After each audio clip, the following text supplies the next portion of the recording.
that she brings with. Thank you, Sam, again for doing all the technological things for us as we navigate this conversation with you all. Um, and we'll keep going. So this section would not be successful without the support of all these organizations you have seen, you looking at on the screen. So Charlie. we would like to take this moment to acknowledge and thank them for their continued support. So our origin stories was created under the guidance of the Hawaii Farm Wise Coalitions. So the Farm Wise Coalition's vision is Hawaii's keiki and their communities thrive through equitable access to nutritious, locally sourced food, clean water, and healthy aina, rooted in cultural traditions and Uh, community we have resilience. any water? You know, Costco water? No more.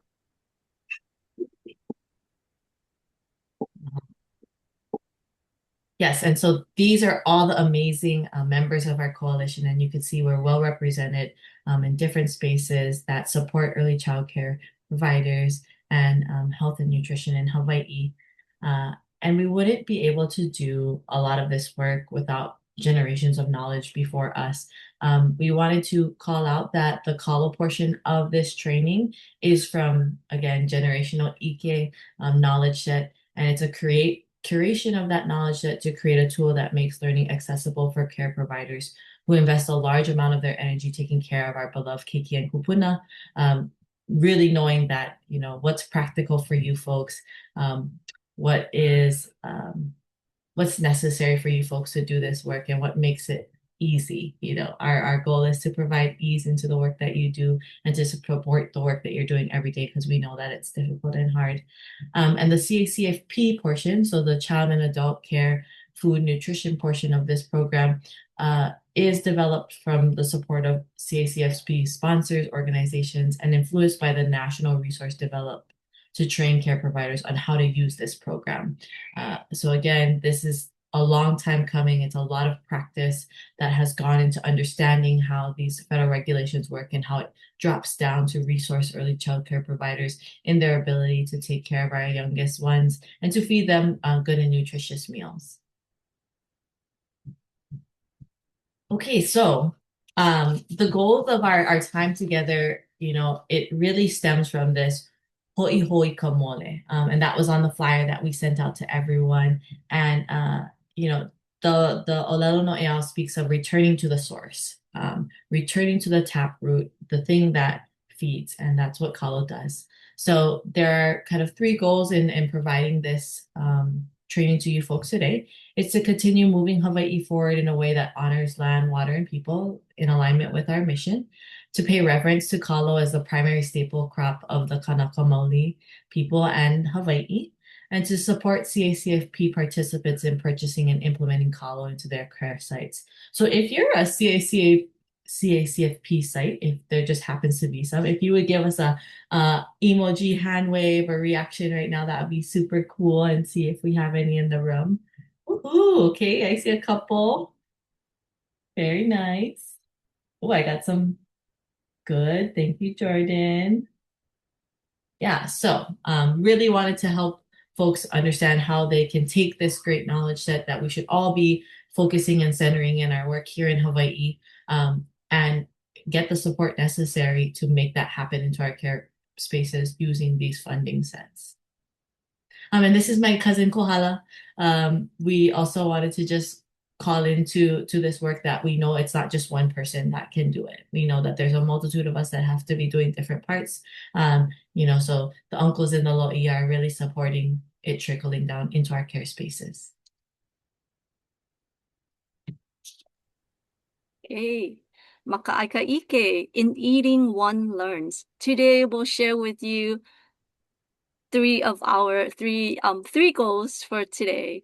So three of the components. So the first one is farm to early care and education, ECE. So you will hear me and Noel keep using the terms ECE and CACFP throughout the whole entire training. So farm to ECE and farm to CACFP, the child and adult food program, and um and and about Kalo, so culture, health, and nutrition education.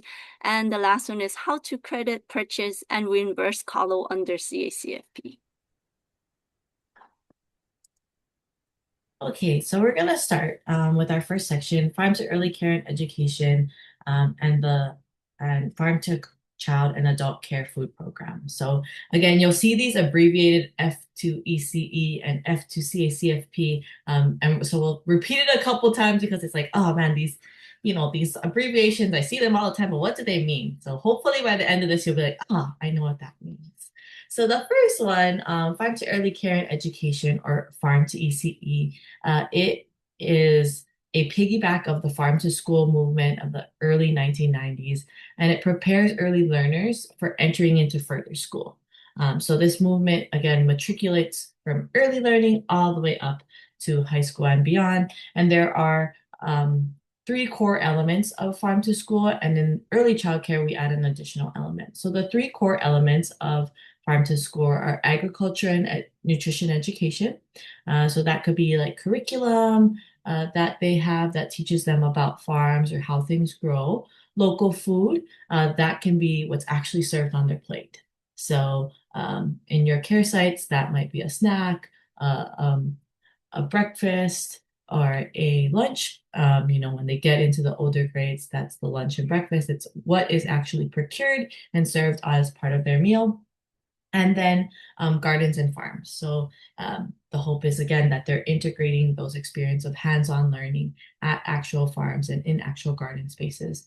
The last component that the Hawaii Farm to School Network, Early Care and Education Coalition was like, we're really going to advocate for talking about this one. It was community connections, because especially in early childcare, we have recognized that it takes so much more than just the care provider and just one teacher. We really need that holistic approach to make this possible. And all of this is an evidence-based exposure to connect to local food systems and support healthy eating habits and nutrition.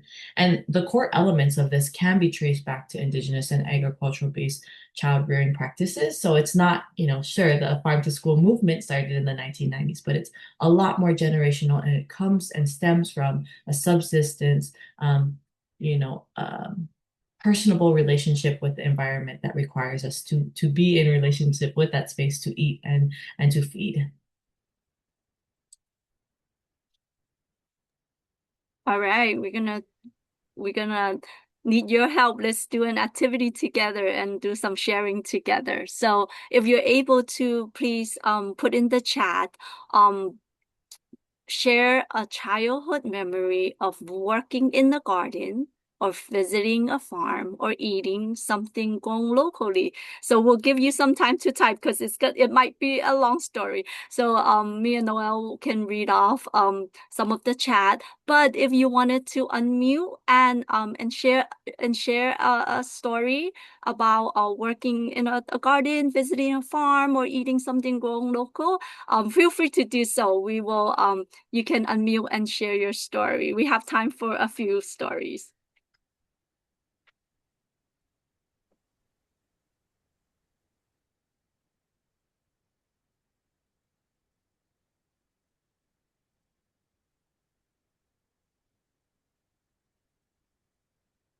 Nobody wants to share a story? It takes time to really type. fast. Oh, there you go. Okay. Because I'm from California and I grew up in a city, and I never saw a garden, and I don't know what even local food would be. Oranges. So I don't even have something fun to share. Well, mahalo nui for even sharing that. I think, Growing up in the city. yeah, I think that's a brave thing to share. And then especially because you're like now approaching of like, actually, I would like to have that experience for my children that I take care of now, right? And create that space. So I'll read one of these. This one's by Sarah. I went to Waimea Middle School, and we had a school garden called Mala'ai. I've been there, and we always used to go and help clean the garden or learn how to make different types of food with things in the garden. Yes, I love it. Okay, this one is from Heather. Oh, I just lost the stories are coming in so quickly. I just lost what I was reading from Heather. Blackberry jam, picking blackberries and making blackberry jams. Yeah. I think And, that's and what I missed it because they went, oh, there we go. I found it. So picking blackberries with families and making jams, jelly, and pies. well, and then Ululani, you're a pro in here. My dad was a kalo farmer in Hanapepe Valley, Kauai. Kalo poi and kulolo were all staples on our table, and that's amazing and wonderful. Mahalo nui for that. Oh, and then this one is from Desi. I went to an egg farm in the first grade, and it was a couple doors down from the elementary school. Wow, exciting. And then Melissa said childhood memories of growing herbs, rosemary, basils, and lemons. Amazing. Well, mahalo nui everyone for sharing your stories, and we'll have these captured and hopefully share them out some more. I think they're all great ideas for us too to like be like, oh, we did this as kids. Like, how do I integrate that back into my care space? And again, that's part of the community connection circle of Farm to ECE. It's collective learning and sharing. And then again, that creates more access to like, oh, Yeah. I can too, or I want to try. Yeah, keep typing out your stories and we'll love reading them and continue sharing with everyone. I'm sure everyone loves reading them, reading all of our story, garden farms and eating and food stories. So keep them coming. Amazing. Okay, benefits. So I'm going to talk about some of the benefits of farm to early care and education. We did talk about how this is like a research-based practice. And the Association of State of Public Health Nutritionists found that there are kind of four main things that are helped by farm to ECE. So shaping healthy habits for life. Again, this period of time between 0 to 5 is when the brain is really developing and the palate is really developing. So again, if they are exposed at that time to a healthy lifestyle, which is farming, if they're exposed to healthy foods, local food too, that's what they become ono for. Strengthening the local food system. Again, when we are purchasing local and we're buying local and we're part of that local economy, we strengthen the food system because there creates demand and there's more need for it.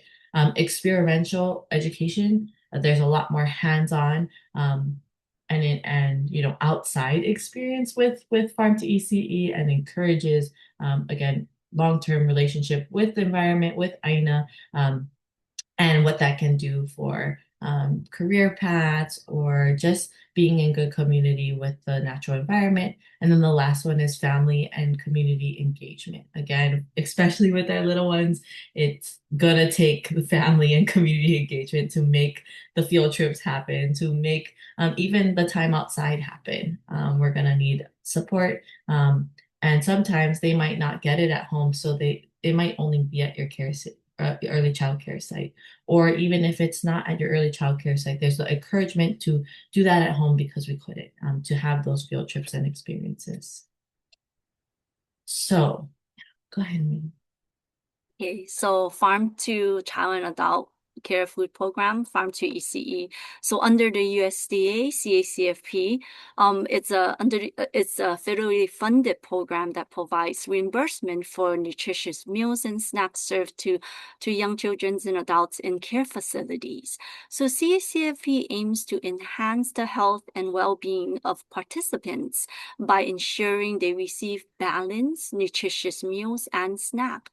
So in Farm to CACFP sites are encouraged to use their reimbursement to purchase locally grown products and produce to support their local food systems. So as you could see in the graphic right in front, right in the center, USDA CACFP, it's like the water in the importance of a life cycle of providing the basic needs and to get that whole cycle going and running and then keep going and keep running. So okay, so So as we have shared, and we'll share a little bit more in the later slides, buying and serving local foods benefits care providers, children, families, and local farmers. So if you are in the CACFP, it is an extra benefits with some reimbursements. So it may not cover your entire meal cost, but every little bit helps nowadays, right? So but incorporating local food into your menu is simple and fun. So as you could see in the posters on your left, we created on the left side. So we included Kalo in the different meal components to meet the CACFP patterns. And it can be fun, and the kids can help you help you and make that meal time super fun, super simple, super easy for you and the children. So, and as you can see on the screen, 45% of ECE sites in Hawaii participates in the CACFP. Okay, so there's a lot of pros in the chat in the space about Kalo, and I'm really excited about that. When we created this, it was like we know there might be some folks who are super pro on CACFP and know that, and there's going to be some folks who know a lot about Kalo, and so it's either one of these knowledge sets we're feeding. So I just want to preface that with my Kalo journey really started when I was very small, and it was always out to eat. That's how it started for me, I would say. And in my family, it took one generation to lose our ability or lose that knowledge set of growing kalo. But in one generation, it was able to come back. So I think I just want to acknowledge all of those whose ohana have maintained that lineage. And I wanted to welcome all of those of us who are coming back to that lineage of being people of this aina. And I'm practicing that again.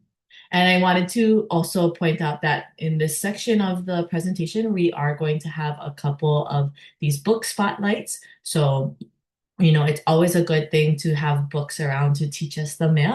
And so one of those books is My Kalo Has Lao Big and Green. And this was actually created by Partners in Development, who does an amazing job to integrate Kalo into all of their early childcare spaces. And then this little art piece here is actually one that we created with Kikyo Ka'aina. So, I'm trying to give a multi-layered approach to sharing about this experience with some of these pieces here. So these are activities that you can do with your keiki, your hamana, to integrate like Kalo learning in the space as well. Okay. So what is Kalo? Again, Kalo or taro, and then it has these other names. But the name that we really want you to know alongside Kalo is Malanga, and that's because that's the name that CACFP uses. So just remember that. I had no idea that that was a name for Kalo, for taro before this. It's a root vegetable that's been cultivated in more than 60 countries in the world and has been done so for at least 7,000 years. So a long time in a lot of places. It's one of the very complex carbohydrates. It's a primary food source, and it's lasted the test of time. And you're able to grow it in wet, lo'i, or dry land settings, a mala. And all parts of the kalo plant are edible. So, and this resource right here, it's a really simple, like, what are the pieces of the kalo plant? This is a resource that's going to be available in our resource spotlight booklet that's coming out shortly. And I'm going to now tell a rendition of the story of Haloa. This image is from the book called Haloa that was translated. The story of Haloa was translated by Kimo Armitage and illustrated by Solomon Enos. And then there's a whole bunch of educational pieces in the book that were created by Sharon Ka'iolani Odom. And these are like hamas in the Kalo world and in the Aina space. And so, the rendition of this story that I'm going to share is one that I learned while I was young, and then I just kept building on that learning, and something that will happen as you practice this as well. There was a wahine papahana moku, and there was a kane wakea. They came together and they had a baby, and her name was Ho'ohokulani. Ho'ohokulani and Wakea had a baby, and that first baby that was born was stillborn. They planted this stillborn baby in the earth, and out of this stillborn baby grew the first kalo plant. And that first kalo plant's name is Haloa Lakalau Kapalili. So it's talking about, this plant that withers with its lau in the wind. And they had another baby, Wakia and Ho'ohukulani. And that second baby was the first Kanaka, the first human. And that first human, their kuleana was to take care of their older brother. And through that care, reciprocated care for long generations, it would promise to feed for generations and generation. And that is the mo'olelo of Haloa in its simplest form. And we tell it and we share it as Hawaiians. I've known to share that story as a Hawaiian because it makes me connected to this place. It makes me connected to a food source, and it makes me connected to a kuleana of making sure people are fed for generations and generations, and what plant to feed them from Hawaii to as a healthy plant that makes us strong, so on and so forth.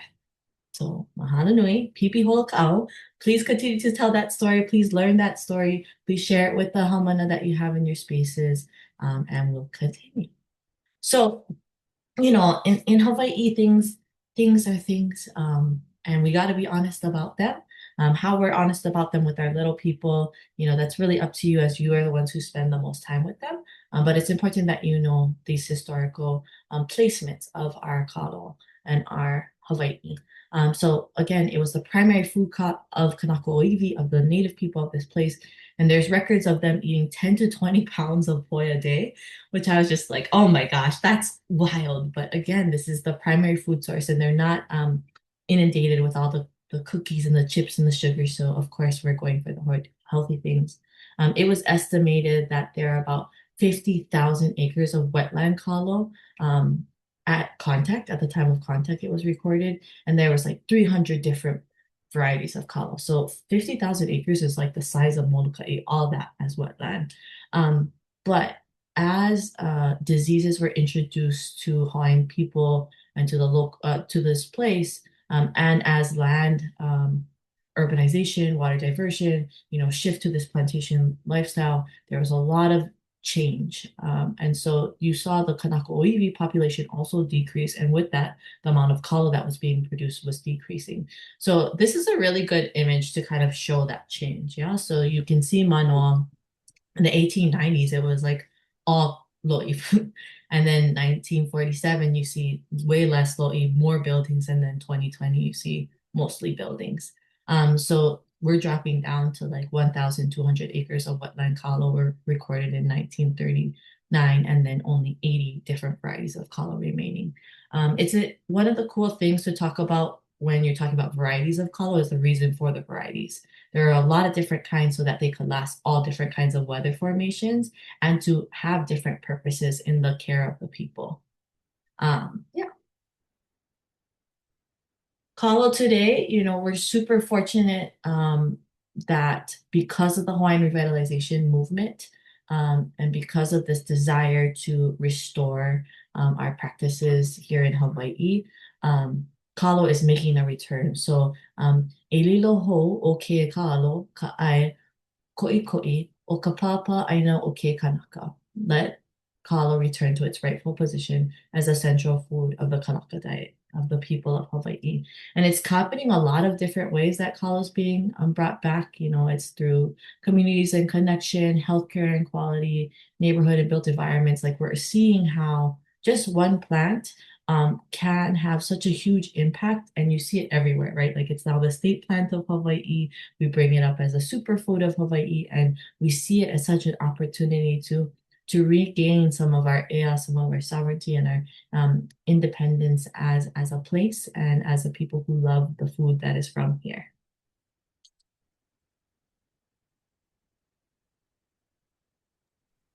All right, I got the fun part, Kalo health benefits. So Kalo health benefits from growing to cooking to eating. Like I mentioned it earlier on the other slide, it's so much fun to get the kids into, cooking and eating and planting. It's a whole curriculum, whole fun ways. And as Noel share all the pictures of her families in the lo'i. It's so much fun. So kalo is the superfood. So kalo is full of vitamins to support the different needs of our body, right? The vitamins to support visions, our skin, immunities, energy, nervous systems, and brain health. It has antioxidants and collagens, and it supports bone health, supports healthy hearts and brain health. So it also provides magnesiums to help with our sleep and fibers to support our digestive system as well, and lower our cholesterols and stabilize blood sugar. And that's why we call kalo the superfood.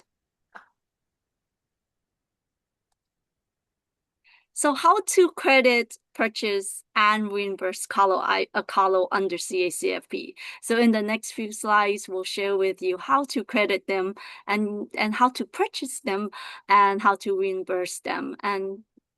But to honor everyone's time, I know you will have questions. So to honor everyone's time, because we only have a short amount of time with you today, we will have if you have questions that we won't have time to answer or is very specific to your particular program, me and Noel's happy to talk with you at another time. Our contact information is at the end of the training. We'll give you our information. So we're happy to talk with you if you have additional questions. Amazing. And then I just wanted to call out this book image. It's from Ohana Means Family. It's one of my other favorites. It's by Ilima Loomis and illustrated by Kendrick Park. Perfect.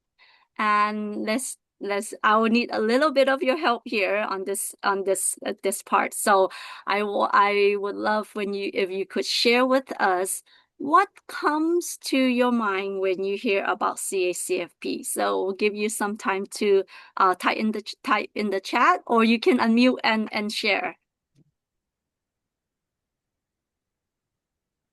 And you folks can be honest with us. Like, yeah. Please don't hold back and think we're, we appreciate the honesty around CACFP and even being an early childcare provider. Yeah, I have, done CACFP for a while, so we're here to support you.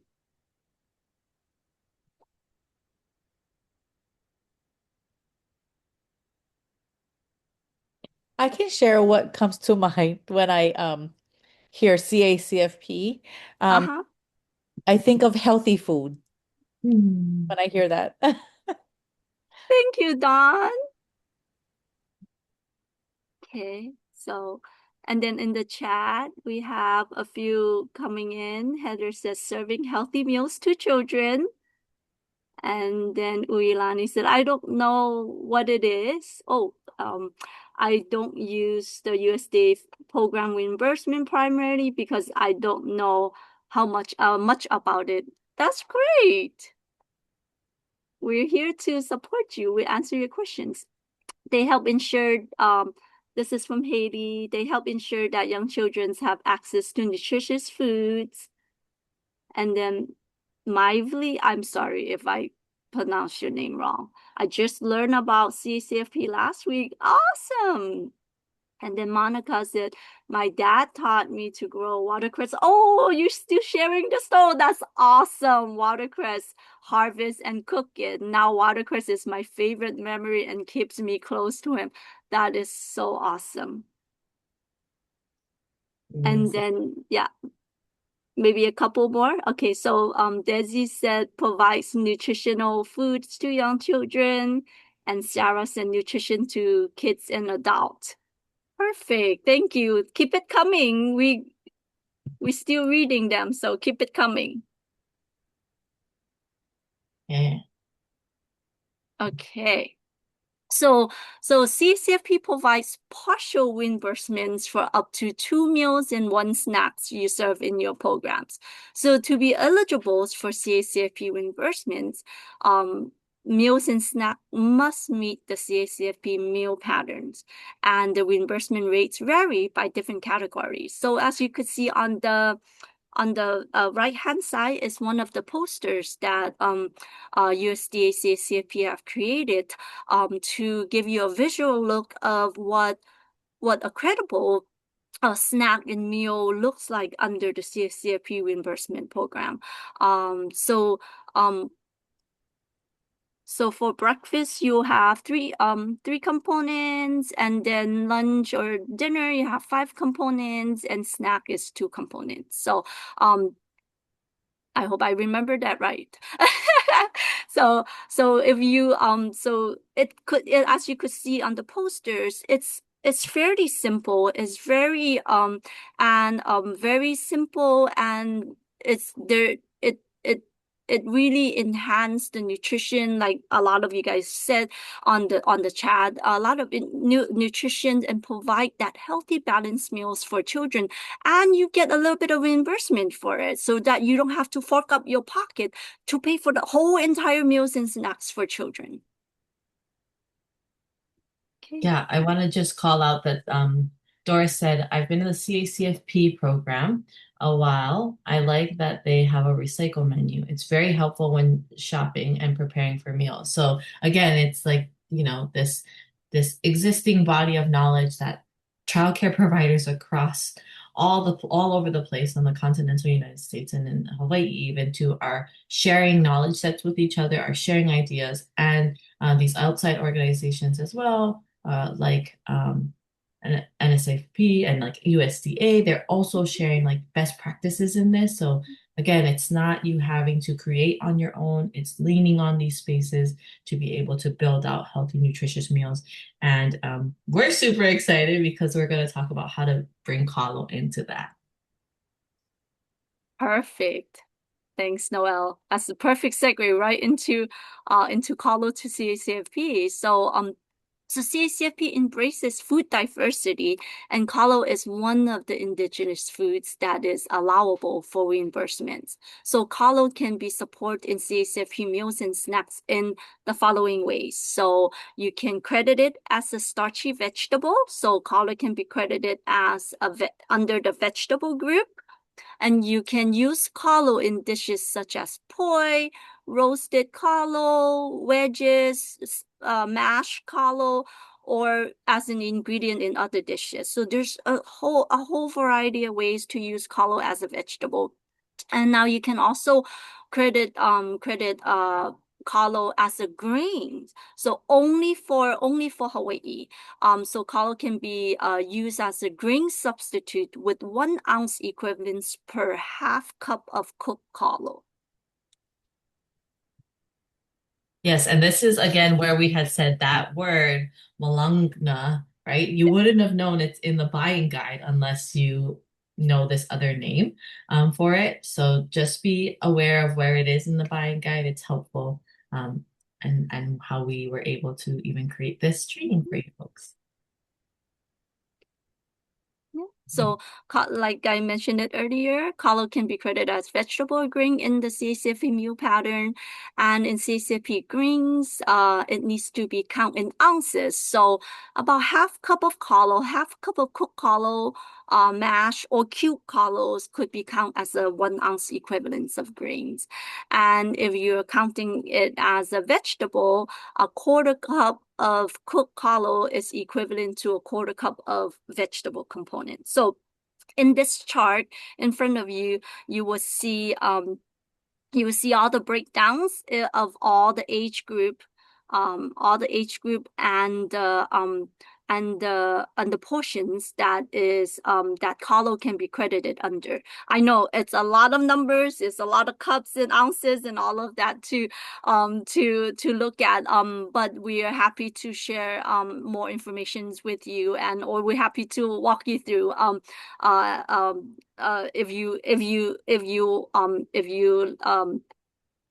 if we're happy to walk you through all of the different conversions. Just let us know. So if you count it, and on the, sorry, Noel, can you go back? Yeah, so Noel has very good graphic designing skills. So on the left hand side, if you could see the poster, she has remember the previous slide, we have the CACFP meal patterns in what it looks like in a meal pattern. So Noel has plugged in Kalos in each of the meals, so breakfast, lunch, dinner, or snacks. So as you could see on the graphic, it's very simple to incorporate Kalos into every meals and snacks that you want, that you are able to, and it's a simple substitute. It's a simple conversion. So.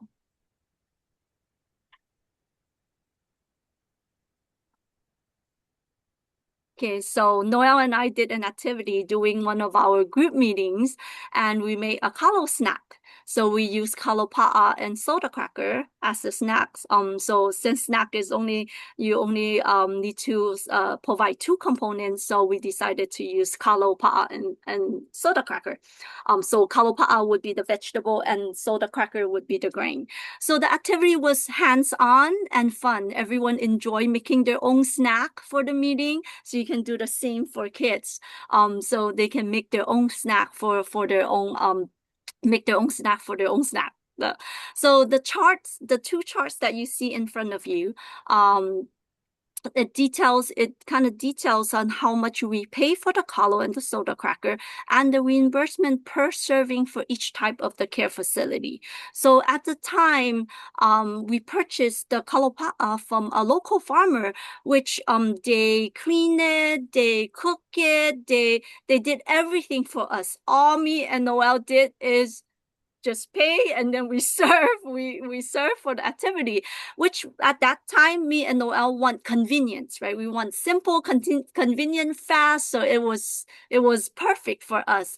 But now if you see the raw Kalo, as you could see on one of the chart, the raw Kalo section. So if you're willing to do what the local farmer did for me and Noel, to do the cleaning, the cooking, you would save a whole lot of money, and your reimbursement would be a whole lot more. So it really depends on the needs of how you want to serve the Kalo. The reimbursement would be different.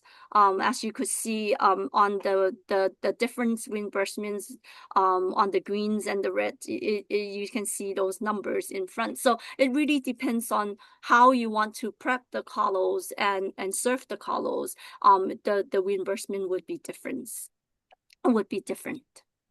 And we wanted to also share this with you folks to be honest about what it looks like to reimburse for local foods, and to show, like, imagine if you had grown the Kalo at your childcare site, or you had a farmer that you're in relationship and they always gave you a couple pounds, and that could reduce your cost even more, that you're only buying the crackers.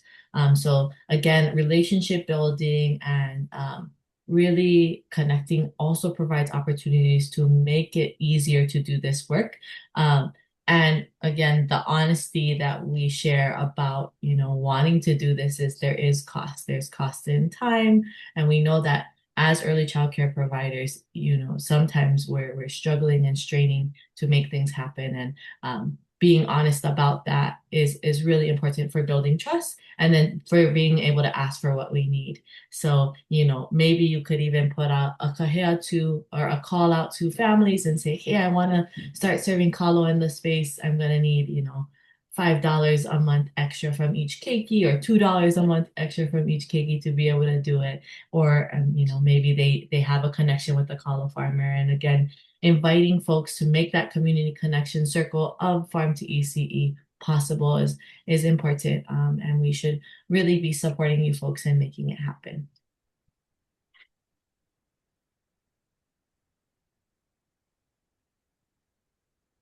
So if you need additional questions, if you have additional questions about CACFP and how to credit Kalo, you can also reach out to your CACFP sponsor, because they have all the tips and tools to support you through the process.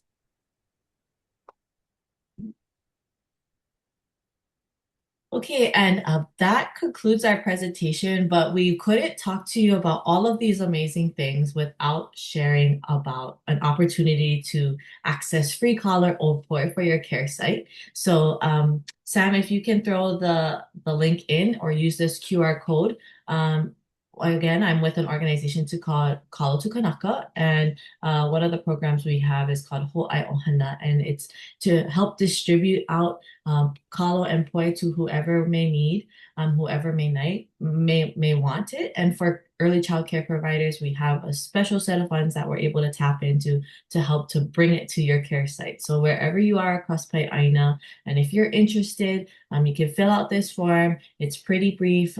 It asks you to share a little bit about how you got to the form. So for you folks today, you would share that you were part of the Department of Health Farm to ECE and CFCFP, Kalo to Farm to CFCFP and ECE presentation. Sorry, again, all the acronyms, presentation, and then you would fill it out, and we at Kalo to Kanaka would kind of sort through everybody and try to disseminate out what we can using the funds that we have access to. And really just continue this learning experience and continue your folks' ability to create accessible Kalo into your spaces, and make it something that, is not just a story that you saw one time at a training. It's something that is part of your everyday routine, and it's something that you have your haumana, your keiki leave your space with knowing about and ono for as well. If we can get them ono for it, we're really successful. Like Lenny shared in the chat, yeah, sure, she was the kid playing around, but she loves to eat that stuff too. So mahalo nui again, Sam, for having us. This is my youngest. This is Loena, and she says pipi hola ka'au. So that means like the salt has been sprinkled, and we ask that you continue to share this story. Maybe you have other early child care providers that you know, or Kalo farmers that you know, and say, hey, you know what, I can actually pay you to buy Kalo and get reimbursed for it. So please continue to share this story. Mahalo nui. Mei, do you have anything? Yep, me and Noel's contact is right in front of you on the screen. Feel free to reach out to us if you have any questions regarding Kalo or Kalo to CACFP. And we'll stay for a little. If you have any question, we're here to answer. And thank you so much. It's so nice to see all of you. I'm so excited. I'm still so excited.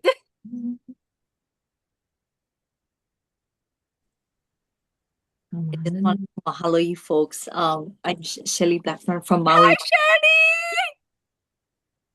Shelly! So funny. So our keiki, so we are on Kalo right now in this season. And so this is a project that we do. We have, it looks like this. We have the ohanas. I give them materials like this, and then they pick a picture, they put their pictures on, and then it looks like this at the end. At the end of the project, it looks like this. Oh. And so, of course, mommy, well, this is us back in the day, but yeah, so purposeful and intentional that we're on this topic, because here at Nakiki Hiva Hiva, we're on Kalo and how important it is. Oh, mahalo for sharing. Thank you so much for sharing. That is so nice.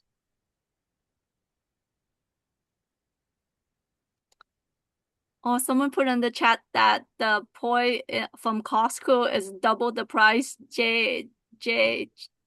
Oh my God, that's crazy. Time to plan your own Kalo and have the whole entire curriculums with the kids. It's funny because I just planned Kalo with my son. So we had we don't have space, so we put Kalo in a pot. So it was very fun for him to plant the small little Kalo and then see it grow and water it every day. And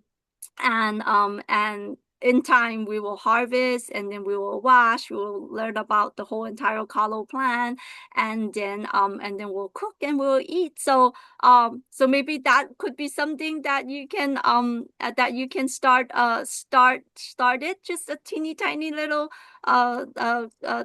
start small with Kalo. I think it for Kalo, how long does it take to grow?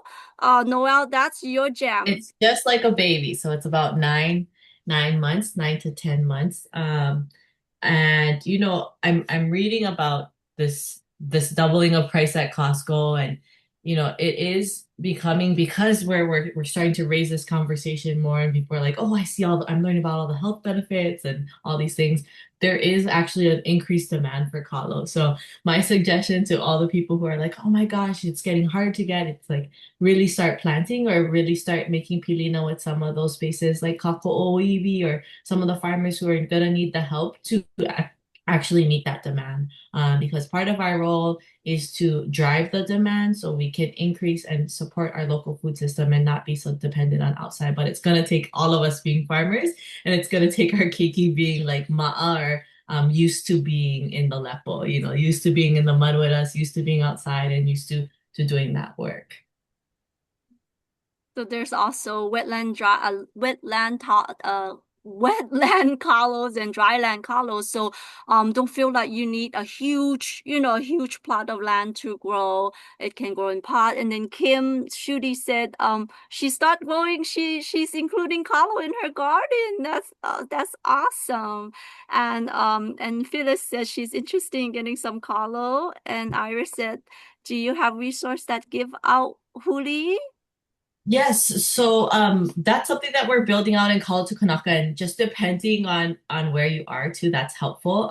We have a really great network of Kalo farmers across Pai'aina, and are always building that out too. So just depending on where you are, I would highly recommend filling out. Oh yeah, and then Jordan also put on our Ono for Hawaii map. If you look in the chat, that helps you find local farmers. But if you are looking for huli, specifically, again, finding your closest Kalo farmer is always good. And also, if you follow us on Instagram, Kalo to Kanaka, that's one of the things that we share is people do huli distributions, and we really want to try and organize all of that data so folks can be like, oh, easy, I know where to always get huli because these guys have given it in the past.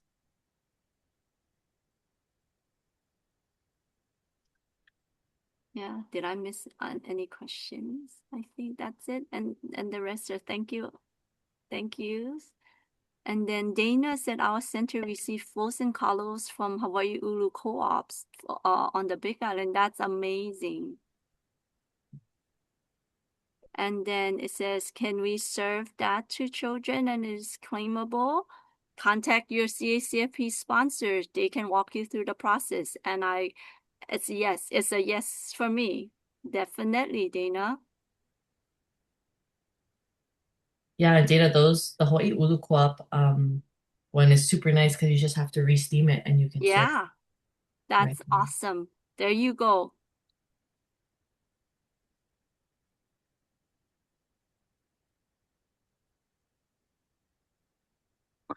And I just want to say too, I'm not a farmer or no experience in planting, but I grew up eating like all different varieties of kalo. And so I started, I wanted my kids to eat those. So I started planting just, um, trial and error. It's so planting at home, like small kind, and then when you start planting and you see it growing, you really feel good about it. Every morning you get up and you look, it's getting bigger. And then if I feel inspired, and then I went and rented a plot in Oahu, which is like a long drive from where I live, just to start planting more Wow.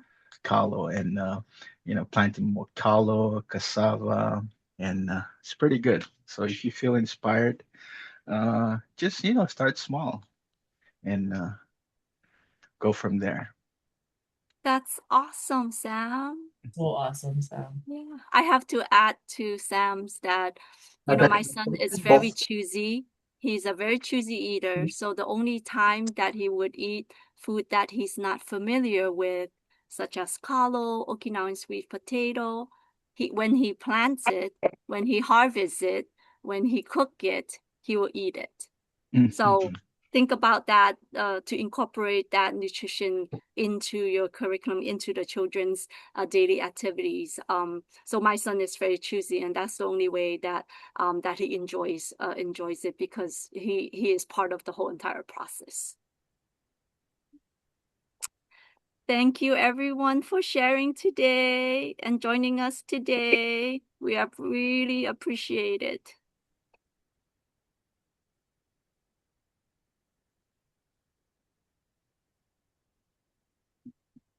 All right. Thank you very much. And again, want to thank Noel and May for the very nice training this evening. And there's one important update for CACFP. As you know, there's the new food pyramid that came out, but no like big changes to CACFP. Not those things will take time to develop. But one that they fast track was milk. So it used to be for any child over 2, it's either 1% or fat-free milk. Yeah, but it started June 8th, where it was approved for older kids 2 and over to get whole milk, to be served whole milk. So it doesn't mean they're required. I mean, the 1-year-olds, they're required for the whole milk. Yeah, but over 2, you have that option, either the 1% or even 2% or whole milk. Those are options. Amazing. Mahalo nui, Sam, for that update. And please be on the lookout for an email from us as well. We have some follow-up materials that will be coming out shortly that you can access learning about Kalo and CACFP really easily. So be on the lookout for that. Mahalo nui, oko. Please take good care, and we'll hope to see you out in the community, maybe at a Kalo farm or at an early child care training or presentation. Okay. All right. Bye, May. Thank you. Have a Sam, good did you say that yeah. be coming up in our emails? Sorry, can you say again? Did you say that the evaluation for tonight's session will be coming up in our email or later on in the today? Yeah, I'll send you through email probably tomorrow Thank you morning. so much. Yeah. Goodbye, everyone. All right. Thank you, Noel and May. Mahalo nui. Thank you. Thank you so much.